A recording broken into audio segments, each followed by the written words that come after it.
Hi friends, welcome to our channel Mounu vlogs. ఈరోజు broccoli పంట గురించి తెలుసుకుందాం. చలికాలం పండించే పంటల్లో బ్రోకోలీ చాలా ముఖ్యమైన పంట.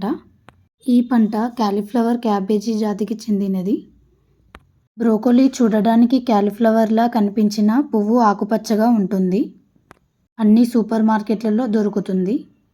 ఎన్నో పోషక విలువలున్న ఈ బ్రోకోలీని సూప్స్, సలాడ్, కూరల్లో కూడా ఉపయోగిస్తారు.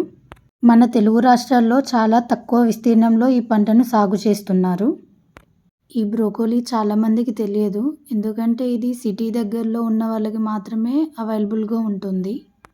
కానీ ఇది హెల్త్కి చాలా మంచిది. ఇందులో విటమిన్ ఏ, యాంటీ ఆక్సిడెంట్స్, క్యాన్సర్ని నిరోధించే సల్ఫర్ రూఫిన్ వంటి ఉంటాయి. మన ప్రాంతాలలో దీని వినియోగంపై అవగాహన లేకపోవడంతో సాగు విస్తరించలేదు.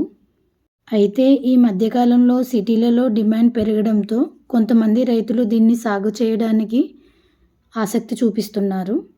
కొంతమంది రైతులు ఈ పంటను పాలీ హౌజులలో సాగు చేస్తున్నారు. ఎందుకంటే వాతావరణాన్ని నియంత్రించే అవకాశం ఉండడంతో 1 ఇయర్ పాటు సాగు చేసుకోవచ్చు. బ్రోకోలీ రేటు కూడా చాలా బాగుంటుంది.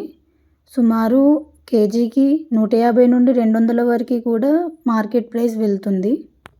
ఈ పంటలో అధిక దిగుబడి సాధించాలి అంటే మన ప్రాంతానికి అనుగుణమైన రకాలను ఎంపిక చేసుకోవాలి. ఈ పంటలో దిగుబడి సాధించడానికి ఎలాంటి యాజమాన్య పద్ధతులు పాటించాలి అని పార్ట్ 2 వీడియోలో తెలుసుకుందాం. Thanks for the watching. Please subscribe my channel Mounu vlogs. Thank you.